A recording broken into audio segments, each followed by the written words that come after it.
It's gotten cold in Texas before, but not for 5 days. Okay, then you've got generators who went offline. You got wind, gas, coal. Everybody started to drop off the grid. Then demand, because it was so cold, demand crept up. A lot of the houses, by the way, about 60% use electricity for their heat. They're not insulated. They're cranking the heat as the temperature drops. So generation capacity came off one by one by one. Demand goes up. Some of the power plants then started to be able to come back online, but there was a tight gas market. They either could not get gas at all, or they could not get gas at any kind of a price they might be able to afford. Yeah, Contessa, good evening from a frigid Dallas. And the concern right now are these rolling outages, these periodic blackouts that have been going into effect since early this morning. That leaves up to 2 million Texans without guaranteed warmth for what looks to be an incredibly frigid night. And right now we're looking at an evening that could get even colder, breaking historic temperature records that have been in place now for decades. Unlike those northern states, structures are not built to withstand these temperatures here, nor are people as prepared. Aside from the drinking water crisis, many people are dealing with frozen or broken pipes, flooding, and damaging their homes. We hear like water pumping through the pipes and whatnot, and then Jonas goes, "Hey, it's leaking in the kitchen." I've lived in Texas for 30 years, and I've never seen this much snow. Our power went out last night 3 or 4 times, and today it's been out for an hour even before we left, and that's why we came out. What are the biggest concerns that you're hearing from people? Yeah, the biggest concerns obviously are how treacherous the roads appear. We want to emphasize to the community that it's really important that they stay home. If their trips are not essential, they need to remain home. It's an all hands on deck effort from public safety agencies, first responders, public works, transportation, obviously our call takers for 911 and 311, as well as Austin Energy, Austin Water, all hands on deck from both the city and the county working together. I'm Madi Salazar in front of Austin Travis County EMS, where it's been a long night for these medics. On Sunday in total, they responded to more than 700 calls. Today, they're extremely concerned about people getting hypothermia or frostbite, especially kids. This is a dangerous situation. These are unprecedented temperatures, especially for our area. Welcome to the Columbus Day and Indigenous Peoples Day edition of the Helen and Jeff Herbert Family Lecture Series. In my opinion, this recognition of Indigenous peoples in this country is long overdue. My name is Brent Iverson. I'm a chemistry professor and a dean of the School of Undergraduate Studies. I think I can sum up most of our opinions on the February storm and its aftermath by asking, what the freeze happened so that everything broke when Texas froze over? Well, tonight, we're going to find out from 3 UT experts who know more about this than anyone. First up is Dr. Varun Rai. Varun is a superstar faculty member here. He's a full professor in both the LBJ School of Public Affairs and Mechanical Engineering. Think about that for a minute. That's pretty cool.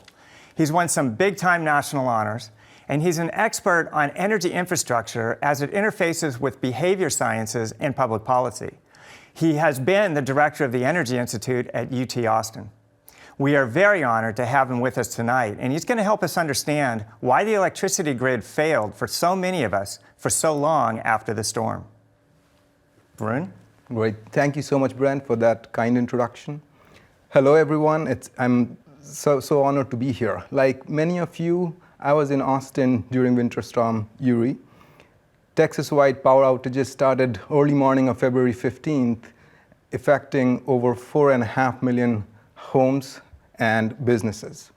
The temperature at our house went down into the 30s. It was like living inside of a refrigerator for days. We survived. Sadly, though, many fellow Texans did not, to tell their tales. What I'm going to do over the next few minutes is give you a high-level view of some of the basics of what really happened. And if you're interested in more details, this report that I helped coordinate and was released earlier this year really goes a lot more in depth into the mechanics of what happened. So let's begin with the very high level, which is how is electricity generated and supplied across Texas. We are what is known as part of the ERCOT system, and that's one of the 3 big interconnections in the US. There is the Western Interconnect, there's the Eastern Interconnect, and we are Texas, which covers not all, but majority of Texas's power. And here is what happens in Texas in terms of where our electricity comes from. There is over 100 gigawatts of installed capacity. That's if everything was running, how much you would produce. Nearly half of that is from natural gas. And then we have some coal, some nuclear, a lot of wind. Texas, as many of you might know, has the most wind of any other state in this country by far. And we have some solar. And much of this is transmitted over long distances and supplied to over 26 million Texans. A couple things to keep in mind here is that our electricity supply comes from multiple different sources, predominantly from natural gas, accounting for over 50%. And that becomes a very important part of the story in terms of how this all unfolded over the few days in the week of February 15th. So this is a time graph for just a few days around that week. And there are a couple things to note here. The black line that you see on the top, that's the actual load. That is how much electricity was being supplied. And the line above that, the gray line, is actually the forecasted load. That is how much homes and businesses needed. You see that gap? That difference is plotted in the red curve at the bottom, and that is what the load shedding was. That is how much power we could not provide. And as you see at the peak of it, it was about nearly 20 gigawatts of mismatch between supply and demand, and that's almost never happened in this system. A couple other things to keep in mind that if you look at the yellow curve and the red curve, right around 15th February, so between 14th and the 16th, you see those vertical jumps. That's when a lot of natural gas generation. So the yellow curve is actually, it says thermal, so that's coal, nuclear, natural gas, and you see that spike, and that spike coincides with the spike in the red curve, which was the load shed. So there's a very strong correlation. There is quite a bit of consensus in the analyst community that it was the thermal generation, and a lot of it. If you see, that's about 35 gigawatts of thermal going offline. So big part of the story then becomes having multiple different generations resources or sources to generate the electricity, but then a lot of them starting to fail, and then suddenly, as you heard in the video clip, many of the thermal generation going out all at the same time, leading really to a very dramatic situation. And there is technical aspects to it. When you have a lot of that simultaneously, that really adds a lot more complexity. One other thing to keep in mind is we have been talking about electricity, but natural gas is a big part of this. Over half of our generation is natural gas, and you have to get the gas. The chart on top that you may not be able to read very well, and that's okay, but the main point is the natural gas generation and supply piece of our energy infrastructure was also very dramatically hurt, and in particular, even days before leading to the event. So the natural gas production side actually started to see impacts much before, and that led to dramatic rises in prices over 200, 300 times normal trading prices in natural gas. So the main message here is that it was really an interaction of different resources. The thermal resources played a huge role, but it's also the integrated nature of the market, of the whole system, including it's not just electricity, but how electricity interacts with different natural resources, and also how fuel is actually supplied.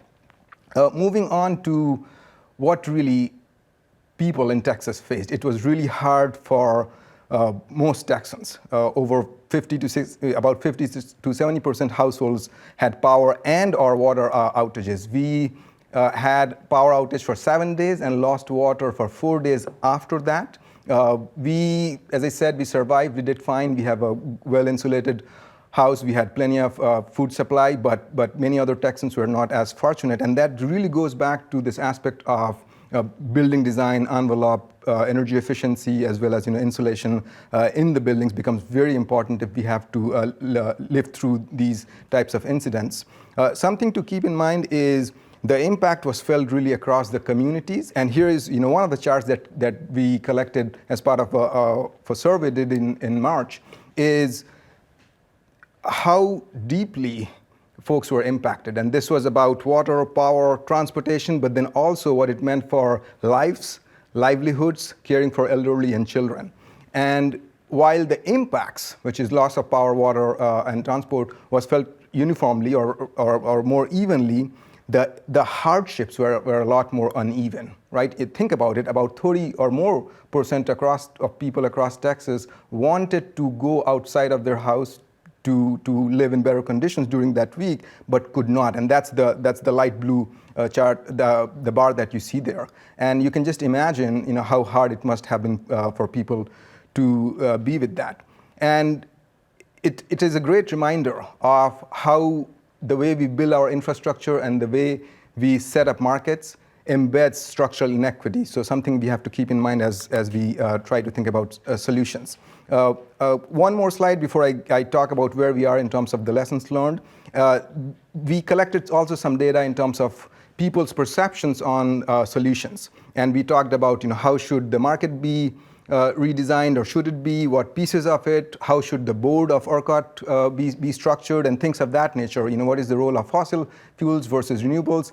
And normally you see there is a lot of variation in folks' preferences around these. Because of the impacts and how evenly they were felt, we saw a dramatic homogenization, if you will, of the preferences. So uniformly people were very supportive, or at least not opposed to a lot of these ideas that were being talked about, and actually eventually some of them actually have materialized. Something else I want to point out on the right is how there is a divide between our values and ideologies and our preferences for different types of policy solutions. And this can play a lot into the political discussions, the types of solutions that actually make it to the table, as well as in terms of the rhetoric and communications. But what the event did is really brought people together and have them really think about more constructively about the role of government in providing and taking care of these types of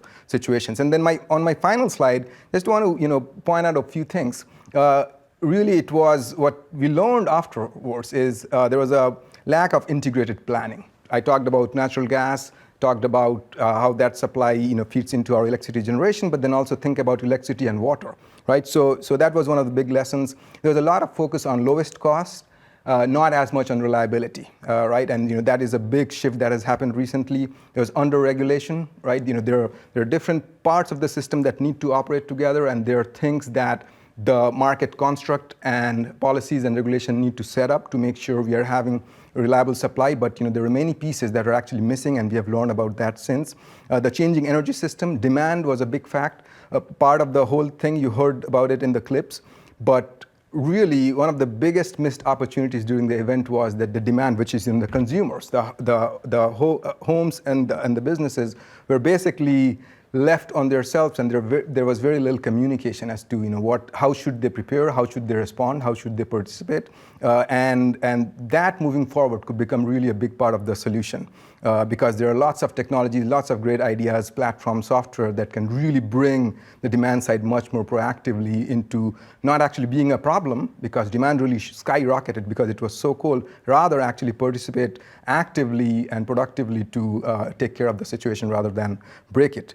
And then finally, the changing climate system, right? We are seeing more extreme events everywhere, and typically that's about hotter events, but these types of events, are probably linked to the broader climate system, and how that impacts how we produce, generate, supply, and manage electricity systems is actually is a big part, and understanding again that coupling of the natural and infrastructure systems is important. And final bit here is there was this bill that was passed into law in Texas. It's the SB 3 that tries to address all of this. Just the fact that the bill actually tries to touch upon and actually makes good headway in addressing all of this is a huge recognition that the system that we were living with just a few months ago had multiple weaknesses and shortcomings in it. Even though it tries and goes quite a bit, there are still many deep, big issues of market design, as well as technology and what types of incentives and structures that need to be offered to have a reliable system. So important lessons learned, but the one silver lining, if I could leave you with, is the community and Texans and how the community came together to help each other, to take care of each other, and come out of it stronger and learned important lessons and trying to rebuild a much more reliable system. So with that, I'll end, Brent. Thank you. Thank you. And I want to remind everybody that you can send in questions on Canvas, and I'm going to be asking the panel questions at the end. But second up, we have Dr. Kasey Faust, an assistant professor in the Department of Civil, Architectural, and Environmental Engineering. She's an expert on water sector infrastructure, and her work aims to improve access to underserved communities with special consideration of extreme events that stretch infrastructure beyond its design use. We're extremely fortunate to have recruited Dr. Faust to our faculty, and you're about to see why. And I just learned that she's also a new mother, so congratulations on that. Thank you. One of the first slides you're going to see is a picture of my husband and my son during the winter storm. So thank you for that great introduction. Again, my name is Kasey Faust, and I'm a civil engineer, construction engineer actually by training. So what I study is infrastructure systems, primarily water sector infrastructure. And what I'm really interested in is when we embed these infrastructure systems in circumstances that they weren't originally intended to be in. So that can be things like urban decline, like we see in Detroit, or in rural Alaska, where it's very isolated and we have supply chain constraints and workforce constraints, or things like Winter Storm Uri that we just saw. Our water system was never intended to withstand those temperatures that we experienced. Now, I'm from Alaska, and this is relevant because you would think that I would be prepared for such a storm. You would think that I would know exactly what to do, and quite a bit of my friends called me and said, what are we going to do to prepare for this? And people in my neighborhood started talking about these faucet covers that you put on your house. And they looked everywhere at Lowe's, Home Depot for these faucet covers. And I didn't know what they were talking about. So I call home to my mother in Alaska and I say, I'm a first-time homeowner. Why didn't you tell me about these faucet covers? What are they? And she said, what are you talking about? We don't use those here. Of course I didn't tell you about them. And that's when it occurred to me and everything kind of came together that, our infrastructure is not winterized in Texas. So I did what any good civil engineer would do, and I went to go look at where the frost line was and how deep our water pipes were in Texas. They were only about 2 feet down, whereas in Alaska, they're 4 or 5, sometimes more, feet below the ground. So I knew immediately that with the temperatures that were coming, that our pipes were going to freeze. And I went around the house before the storm and I filled up every bathtub. My husband kind of rolled his eyes a little bit at me, but he kept them all full because he's like, well, just maybe she's right that we're going to lose water. And we kept it completely full for the duration of the storm, and we did lose water. Nationwide, our infrastructure is aging. It's outdated, it's failing. Our water sector infrastructure gets a poor rating on the report card put out by the American Society of Civil Engineers every year. We lag drastically behind the data revolution relative to other infrastructure systems. Transportation, energy, these sectors all use data to look at the performance and operations of the system, whereas water systems really don't. 90% of the data we collect, we don't use. Smart infrastructure is a privilege of wealthy utilities, and they're just now starting to put them in throughout the systems. So keep that in mind for when we talk about the response shortly. In the days prior to Winter Storm Uri, the Texas state released their infrastructure report card first. And you might be surprised to guess or to hear this, or maybe you won't be surprised, but we received a C-. So our water infrastructure is already aging. It's in a dilapidated state, and it needs a lot of attention and investment in order to get it up to a better state than C-. And so it wasn't really surprising when we saw failures everywhere. Infrastructure systems also don't stand alone. They're interconnected and they're interrelated, and these interdependencies are critical for the performance of them. When you are driving down the road and you see a power outage, oftentimes the lights stop working and it turns into a four-way stop, impacting the traffic flow. We see these interdependencies every day. Now, water and energy are tightly coupled, and so we need energy for water treatment, for pumping the water around the city, for even heating the water inside our households. And so when we lose that power, all of a sudden we can experience different levels of service and failures throughout the system. So Winter Storm Uri was this perfect storm. We had this rapidly escalating power outages that we heard about. We had frozen pipes and we had water main breaks that were bursting all over the city. This caused a lot of the systems to go offline and essentially rendered a lot of water distribution systems incapable of pumping water or treated water through their distribution system to the end users. Private infrastructure and houses were also bursting with this freeze. We saw water demands in some cities like Austin up to 250% of what it normally was. This was because people were trying to run water at their tap to try to stop their pipelines for freezing. It still froze, by the way. And as well as we saw a lot of water mains burst throughout the city, creating these open channel flows. We saw a lot of pipes burst in houses, and people didn't know how to turn off the water at their house, and so there was just an open flow in their house, causing this demand to skyrocket. Now, we saw this in many cities and many communities. We also saw a lot of water treatment plants go offline, like the one in Austin. It went offline with power loss. So now we have a decrease in supply, we have increase in demand, and it creates the inability to get adequate pressure throughout the system and maintain adequate water quality. And that's why we saw a lot of these boil water alert notices. People were without water for an average of 40 hours in Texas. That's quite a bit of time, and approximately half of Texans lost water at some point during the storm. 70% of people in Austin and Houston, that's quite a few. So, like I was saying, Austin wasn't unique in this instance. Many public water systems went through this. About 2,000 of them were unable to maintain these adequate pressures and had to go on boil water alert notices or turn off their systems or parts of their systems for certain periods of time. And we were just talking about those interdependencies, and one of these interesting interdependencies that is present in a lot of systems is power. And so if you were in an area that didn't lose power and you don't know why, so maybe you were in a community like mine and you looked around and you were waiting to lose power because everybody else was, and you're in the middle of nowhere, what could possibly be critical around here but you didn't lose your power? It might be because you were on top of a water pump. And so that could be why. So even when people lost water in their pressure zones, they still maintained power to that water pump. So I was very fortunate that we actually did not lose power, and we actually became a place where a lot of our friends, when it was safe to, moved over to our household. So when people started losing their water service, people really noticed how essential water service was. Suddenly, we couldn't flush the toilet. People were learning how to flush it with using buckets of water. And they were trying to do it as sparingly as possible. People were gathering snow in buckets. They were filtering snow. They were trying to boil it if they did have power. They were trying to consume as little as possible. This went on for days, and in some instances, weeks. The impacts of this water system lingered far beyond many of the energy system impacts that we saw. And as the temperatures warmed, recovery began.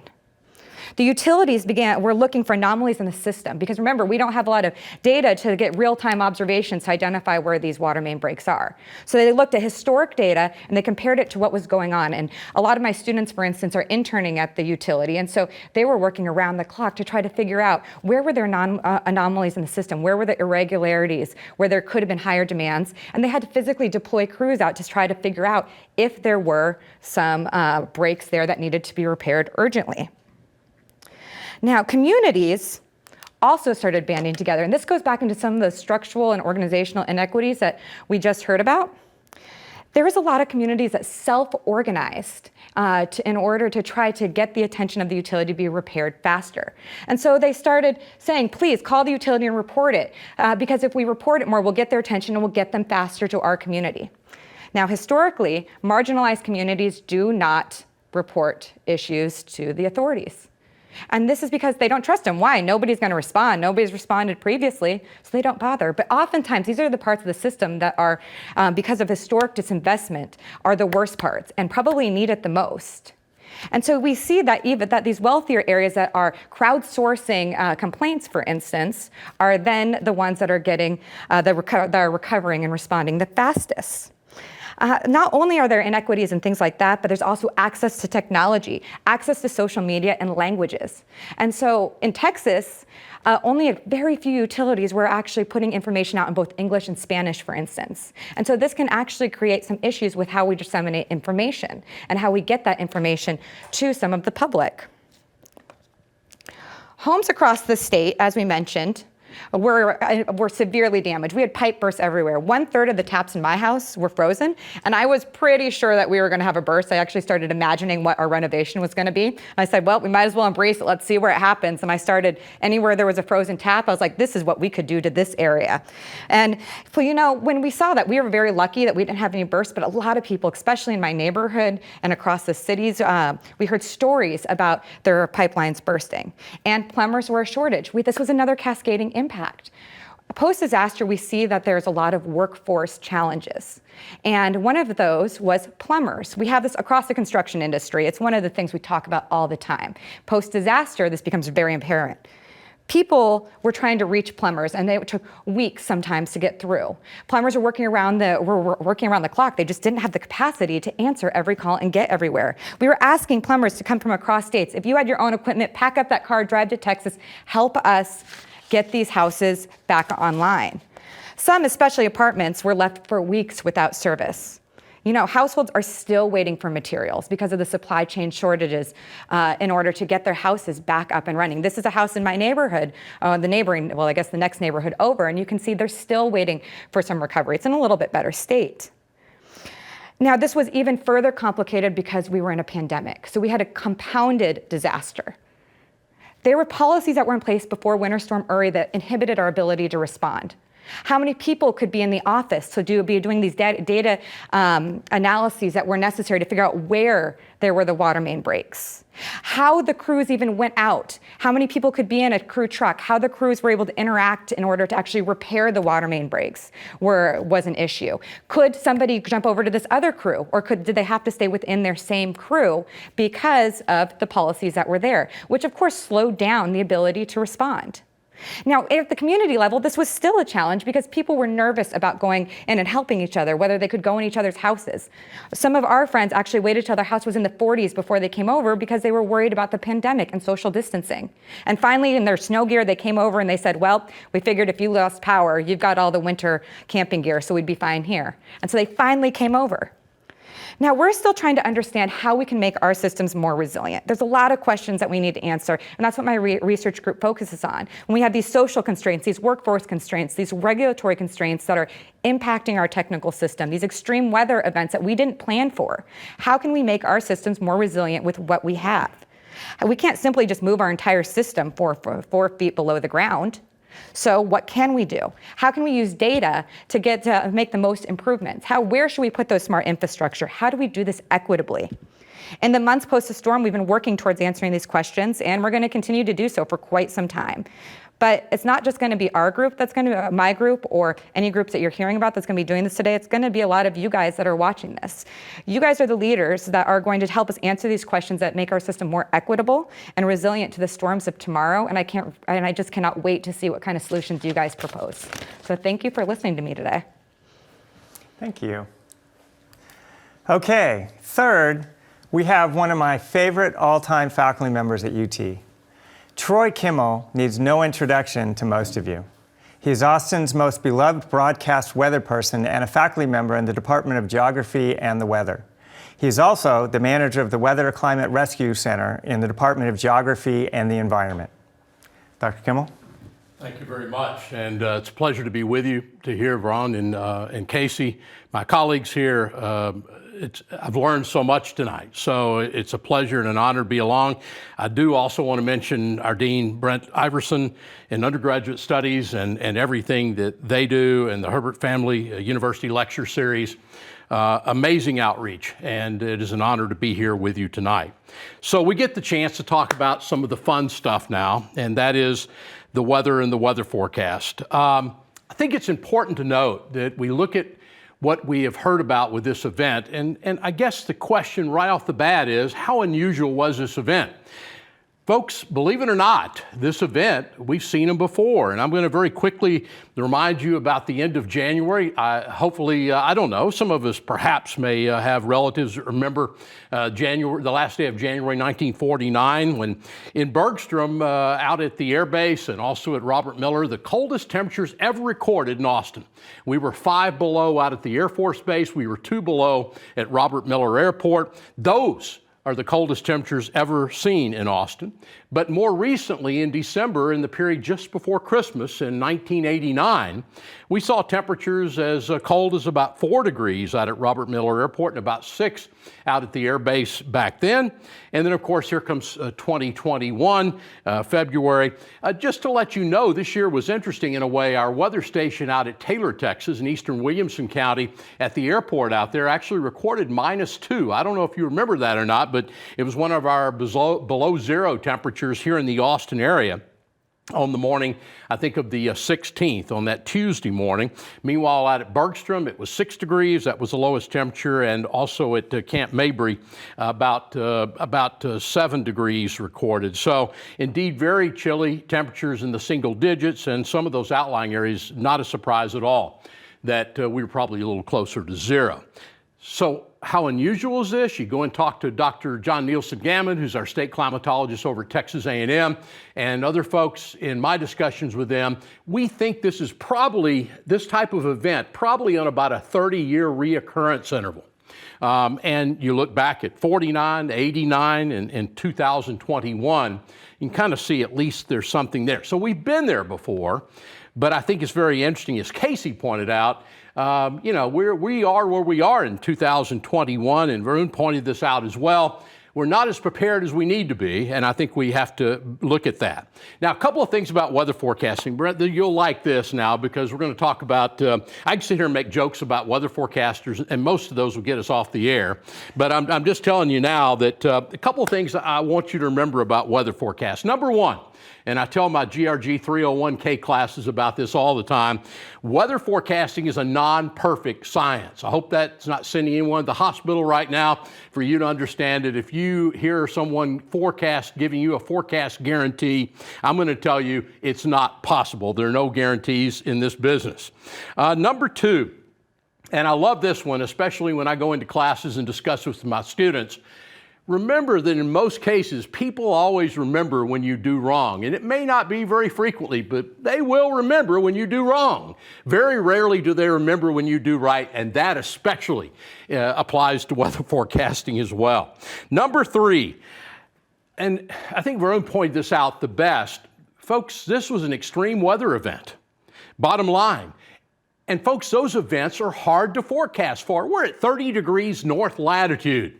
This is not something we see much in Austin, and if you want heartburn from a weather forecaster standpoint, I'm going to outline this a little bit better for you in just a couple of minutes. But this one gave us heartburn going into it and otherwise. One other thing very quickly is to understand the difference between outlooks, which are based more in climatology, and then the weather forecast, which is more into the meteorology and the short-term stuff.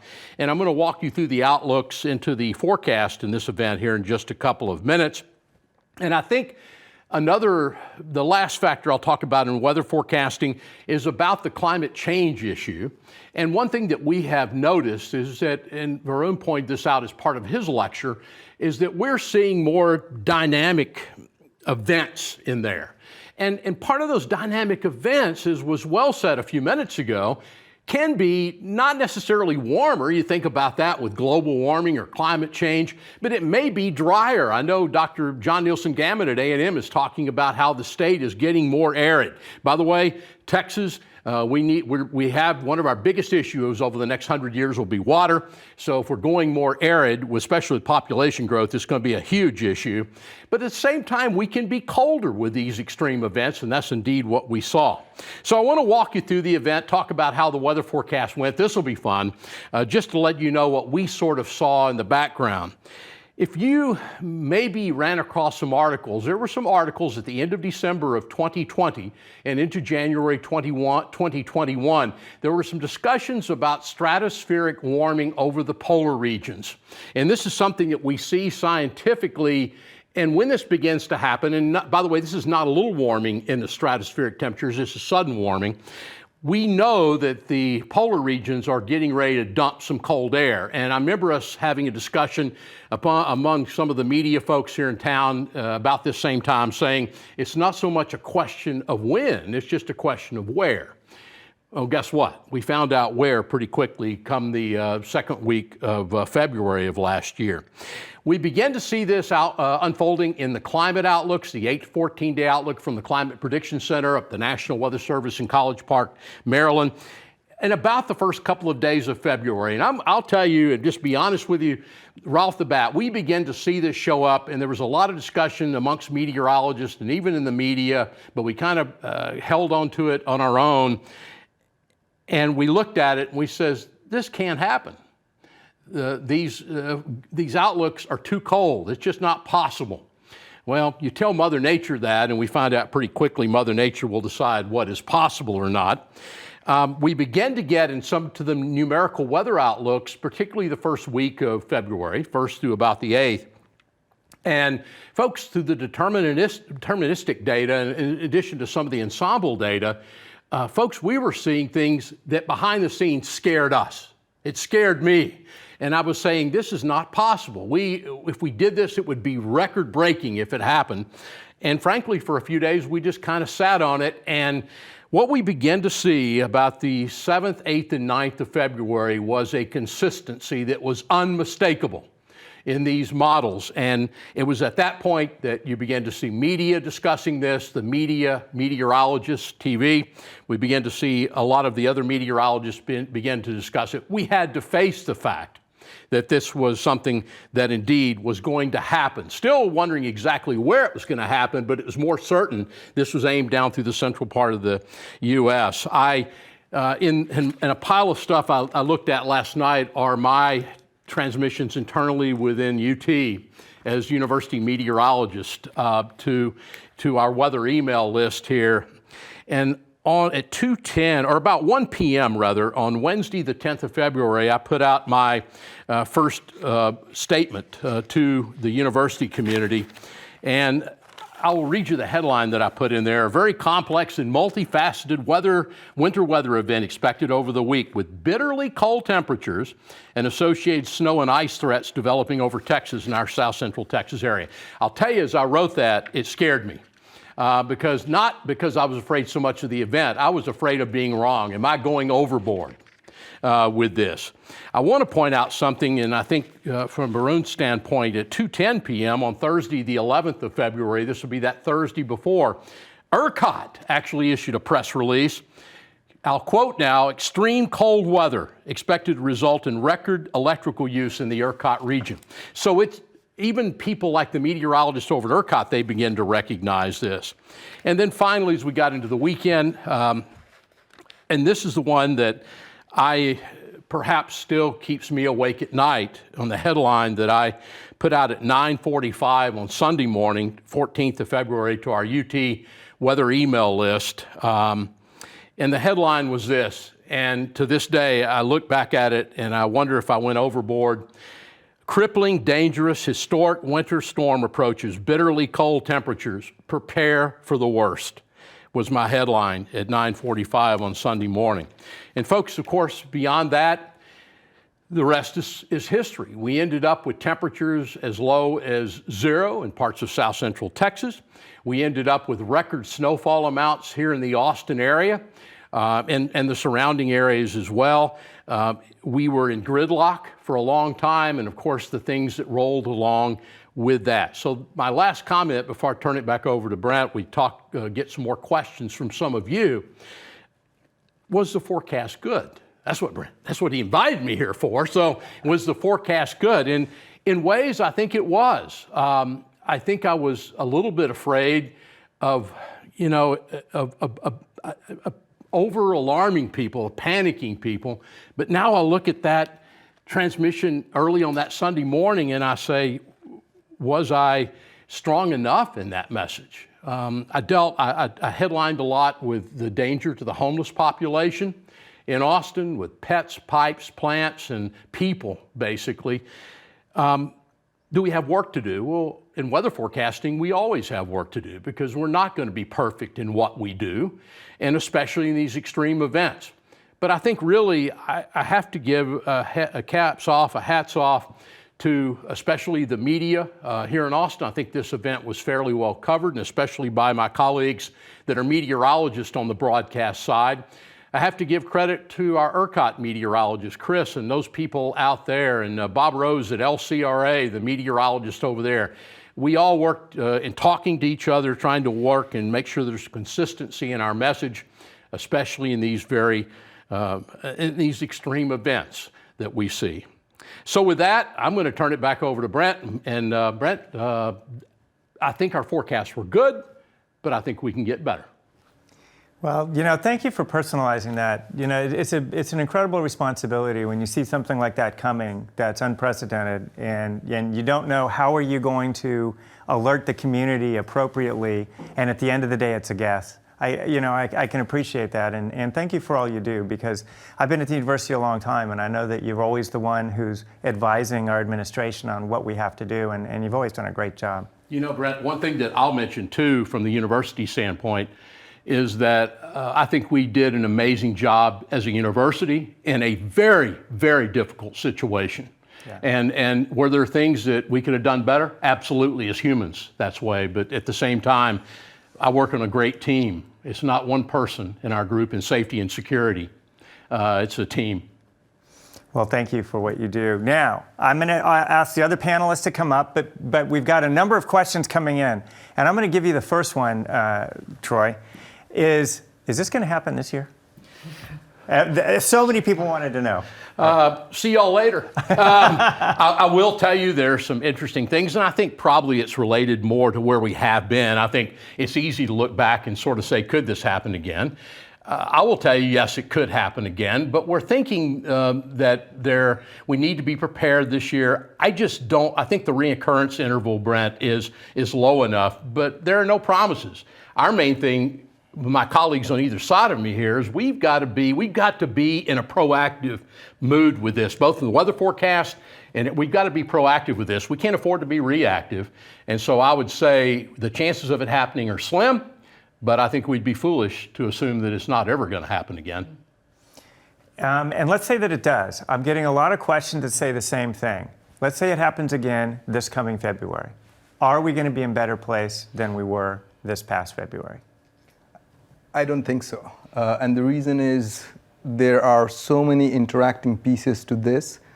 We have learned about it. We have put in place things in motion that will eventually lead to improvement, but this is a very, very short term. And the scale and scope of the infrastructure, the scale of interaction is just too massive. So if this happens in February, I think we are probably out of luck. Will this happen eventually at some point? Similar weather events and similar difficulties to the infrastructure? I totally think it will. What worries me is the responses that we're seeing. I mean, those are natural responses, is people buying backup generators and really trying to, have a plan really to deal with it. It was so difficult, but not everyone can do that, right? And when that happens, it further exacerbates the situation in terms of what can you do for the whole grid versus what can you do just for families that can actually afford to do this, and it actually makes the inequities even worse. And so that's the bigger issue, and we as a community, we as citizens of this state really need to pay a lot of attention. There's a lot of work, and as Kasey pointed out, it's really the younger generation like you that really has a huge role to play here. I'm going to give a little silver lining though. I think that our infrastructure is still, if we were to see this again in February, infrastructure would probably still experience exactly the same thing, essentially, because we haven't winterized it. However, I think we're learning something about the response, and ideally we wouldn't be in the pandemic situation we were, which really, really hindered our ability to respond effectively in terms of construction and field crews and supply chains and materials. There was a lot of cascading impact to other industries that hopefully wouldn't be there, and there wouldn't be this compounding disaster on top of one another. So ideally we'd be able to recover and respond more effectively next time, as well as take those lessons learned. And I know the utilities are working really hard to take lessons learned and figure out where do we need redundancies? Where did our redundancies fail? How can we change our emergency response plans in order to be better next time? This is not necessarily a scenario we planned for, so let's plan for it now, and let's get that in that response plan. So maybe not the impact, but what happens after it, I think we would be a little bit better off. Got a question for both of you, if I can. Are we in a little different situation now to where we were back in February, because the supply chain is more of an issue now than it was. It suddenly became an issue back in February, but this is more of an issue now with supply chain. Does that put us in a little worse shape now than perhaps we were in January? I think that's such an amazing and important point, Troy. Okay. I think what Kasey said is also very, very important. There are many things that we have learned, and we would not repeat those mistakes, and that can get us a lot of traction. But at the same time, all the way from fuel, so including natural gas and supplies of it, the prices that are happening in across the world, and stuff, material, and the flows of that's all very, very stressed. So it could get very complicated, at least for certain parts of the supply chain. Yeah, I agree completely. I think that it would be different supply chain issues probably, and so it would very much depend on the time, because we are seeing a lot of supply chain issues that are being exacerbated pretty badly right now. So I would anticipate that. Well, there's a question that layers right on top of this. So they want to know, what specific policies could the legislature and governor enact that would mitigate the impacts of another storm like this? From your points of view, what could they do that would be really helpful at this point? So there are many points, and I know Troy and Kasey will also jump in on here. There are many things that can be done. In fact, the State Bill 3 actually puts many things in motion. I'll give you a few examples. Communication and emergency alert system, that was really in bad shape when this happened. People had no idea. I am a family man. We had absolutely no idea how long, how deep, how bad, water, power, when, nothing. And it was really, talking with neighbors and, others. That has been set in motion, right? That has been recognized, and there are coordination happening around that. Electricity and natural gas, there is recognition. It was already known that those two are coupled and need to work much better, but now there is even stronger recognition. The third piece is the demand side energy efficiency. That's in the bill. There's a lot of attention. Finally, it's so important. Something also to keep in mind is that the demand in Texas is one of the only perhaps states in the United States where the demand is actually been consistently growing at 2%, which is a lot for such a big state, and is expected to grow that way. And when that happens, and when events like this are going to be expected to be more frequent, and supply can be stressed, as we have seen recently, but also supply chain issues we talked about, demand becomes so much more important. Finally, I think there is very serious recognition of the role energy efficiency and demand can play. And there are several other things. A lot of this actually is in the bill, but a lot of the details need to be worked out. Who pays, right? There are two types of payers, ratepayers or taxpayers. So eventually it will be folks like you and me and us who will pay for it, but there are very important mechanics of how those incentives and timing and placement of it actually leads to building of both infrastructure, but then also behavioral changes by individuals and communities that actually can get us to those reliable solutions at scale. Yeah, I'm going to give a really simple one. We need some funding to improve our infrastructure systems. Our water infrastructure systems are in a really bad state. And most of them are public systems. We need to be able to upgrade our systems, but do it in a resilient way for expected extreme events. So we can't go to what it was originally designed for. We have to look at what it needs to be designed for the future, and what does that mean for these different communities, essentially. And so from a policy standpoint, we need more funding mechanisms and avenues for funding, especially for utilities that are like rural communities, less wealthy, ones that are declining, coastal communities, these ones that maybe do not have the funding that we would see in some of the wealthier utilities. So we don't have a lot of funding avenues for upgrading the trillions of dollars of infrastructure investment we need nationwide.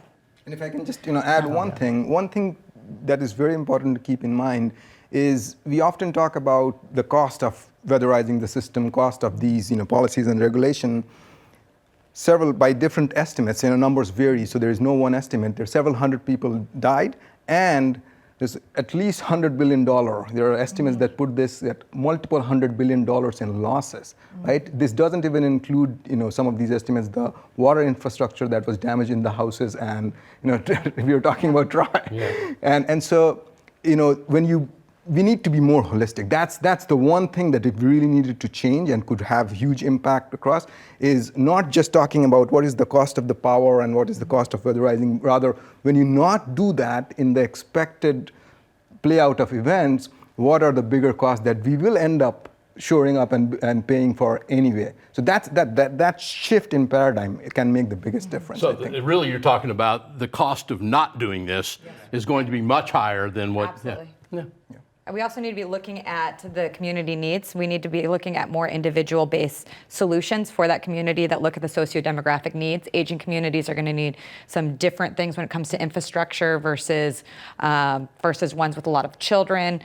So those kind of solutions that we can use policy levers to achieve, I think, are going to be really powerful. You know, that ties into another whole set of questions we received, and that is different communities experience this in different ways. And clearly, marginalized communities got the worst of it. So the question is, how do we fix that? And there's a lot of levels to that. There's the infrastructure, but then there were a number of questions that came in saying, how do we rebuild trust so certain members of those communities are going to feel comfortable reaching out during a crisis?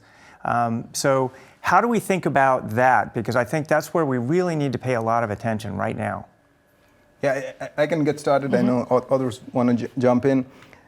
That's because of what we experienced here in Texas, what we need to do to rebuild the system, but more broadly, as we think about changing technologies, energy, people's preferences, but then also the climate system, that's a much broader and central issue of, as the system transitions to a lower carbon, more technologically diverse system, do we want to build it in the same way that perpetuates many of the inequities and difficulties that are embedded in the system, or do we do it in a way that really brings the broader community and gives everybody an opportunity to participate? And the answer, obviously, is we want more just, more fair. That's embedded in our fundamental constitutional values as a country. And how do you go about doing that? It takes a lot of work. So something to keep in mind. Top-down solutions where, two things. One, we can certainly drop a lot of resources, and Kasey pointed out to that. That can go a lot, and we will need that. But the other piece of this is the trust aspect, which there is no top-down solution to that. It really requires reaching out, really requires doing the work, really requires working from within the communities. And that will be very important. There is no easy, simple solution because the difficulties, the experiences are so long and so deep that we need to do the hard work, and there's no dropping resources to fix that. I completely agree. One of my students actually looks at equity and water infrastructure and trying to see how do we do horizontal and vertical investments. We want to do vertical equity investments to reach horizontal equity. And so how do we do that? And a lot of that is showing up communities and being there consistently. Don't just show up and leave. That's one of the biggest problems we have in the water sector a lot is people come in, they drop these systems in, they drop these solutions, and then they leave. And the community's like, we didn't want this solution. We don't know how to manage this. We don't know how to operate it. So there's not this feedback. We need meaningful feedback, meaningful engagement. We need people to be present, actively there, engaging the community and showing that they're not just going to abandon the community when they need. And that's going to take a lot of labor, resources, time, being willing to. I always talk about the fact that very rarely is the optimal solution the one that is placed in communities. It's a satisfying solution because we have to make these trade-offs with communities. We have to see what is it that they need, what are the preferences, what are their needs, their workforce capacity. We have to listen and we have to actually be there and implement those solutions so that they see they're getting meaningful, their feedback is meaningfully being integrated into the solutions we're doing and that we actually are investing in them. So I've got a 2021 question for both of you. It's an unpopular question, but I'm going to bring it up. I think we've got to see politicians or our decision makers putting their money where their mouth is and not just acting politically. I think that as we see all this move forward, it's easy to go out and say things you want people to hear, but I want to see people putting the money where their mouth is and following through on these and doing exactly what you're saying, getting out there and seeing these changes take place, and not to sit there and drop this thing somewhere and hold a press conference and you look good through it. I want to see people putting the money where their mouth is and follow things through. Yeah, it's a great question, Troy. It's in some ways it's a catch-22 situation where the politicians and the political process anticipates what folks are thinking and how it can reinforce a type of certain process, and you see that reflected in policies and regulation, and it's a feedback loop, right? Where if a certain type of solution creates that bond and creates that engagement, then that's kind of gets reverberated through the system. That is where, again, coming back to communities becomes very, very important. Well, we've right? got to get back to the trust. Exactly. Right. I mean, we have to get back to the trust because there's a lot of distrust in 2021. So. I mean, that's fundamentally what it is there's a lot of distrust and it's communicating. But the thing about infrastructure is if it's working, nobody's paying attention to it. And that's one of the challenges. Everybody thinks everything's fine as long as there's water coming out of the tap and their toilet flushes. But you better believe the second your toilet doesn't flush, everybody notices real fast and is going to complain. And that's why I always teach about toilets when we're talking about this, because it embodies everything about infrastructure. If it's working perfectly, nobody wants to talk about it. Nobody wants to talk about toilets. I don't know why. They're beautiful. They're the best part of infrastructure. Kasey, that's critical. That's critical. Yes, but as soon as it doesn't work, you better believe everybody's talking about it. Exactly. And so that's part of the problem. We need to talk about it all the time. We need to be able to proactively instead of reactively invest, because it's mothballing this maintenance, mothballing all of the issues with infrastructure is very costly. It's a lot cheaper. It's a lot better. It improves the service if we do it now proactively as opposed to react when the toilet doesn't work anymore. That's right.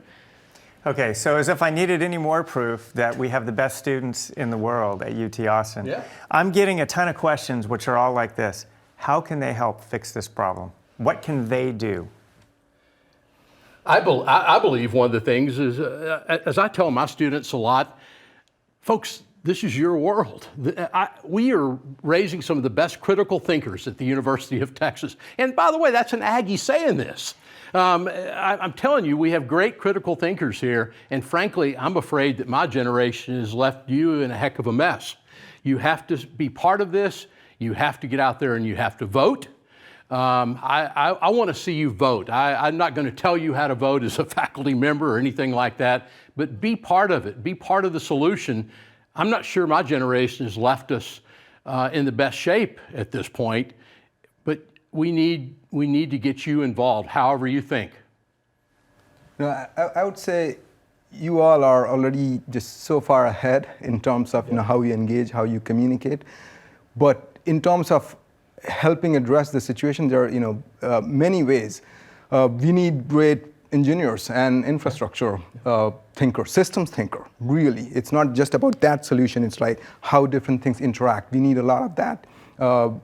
Engineers are so important here. At the same time, we talked a lot about trust and community. We need folks who go out and work in these communities and think about in a much more systemic way. Similarly, we need great ideas, new technologies. So, start companies, bring in solutions on the demand side. How do you bring supply and demand together and do a better match? How do you bring software communications, club that with hardware? So there are multiple different ways of doing that. At the end of this, it all boils down to envisioning what do we want our infrastructure, our communities and country to look like down the road in a few decades' time, and really putting it all through our work as well as through our engagement with communities and in the political process all together. We can't take it for granted, and if we don't do it, then we might be in situations like this more and more often, where we will be surprised and but helpless. But there is great hope, because there is also great lessons that we have learned, great progress, and great ideas out there. So I encourage you all to join in full force. I couldn't have put it better. I teach systems thinking at the undergrad and graduate level, so I fully agree with you. We do need more systems thinkers. We need people who start thinking critically about how can we creatively address this? What have we not thought about? What are different lever points that we could use to solve these problems? Because a lot of us, once we go through our education, we get very stovepiped in what is the right answer. So we need you with your new insight, your new ideas, to come and say, have you thought about this angle? We need you to be engaged and say, this is not acceptable anymore. Things are acceptable until things are not acceptable until everyone demands change. And so we need you to say, it is not acceptable to have our infrastructure at a C-, our water infrastructure that's so critical to our livelihood and well-being. I don't know why we would ever think that was acceptable, that we publish our poor infrastructure states every year nationwide, and we're like, oh, well, we just gotta keep trudging along, and put these Band-Aid solutions. We need people to show up, to vote, vote to come up with these solutions and just be present with this dialogue. And you guys are already doing that, and you're doing it a lot better than I ever did as a first year. And I'm so excited to see what solutions that you bring to the table that we can, start to put in place. I think we're going to call it a night. And I want to thank the panelists again for fantastic lectures. And thank you all for wonderful questions that kept us going. And I hope you were inspired tonight, because I certainly was. I want to thank you for inviting us on behalf of my colleagues here. I mean, what a great opportunity tonight and great outreach, Brent. Thank you. Yep, yeah. Thank you.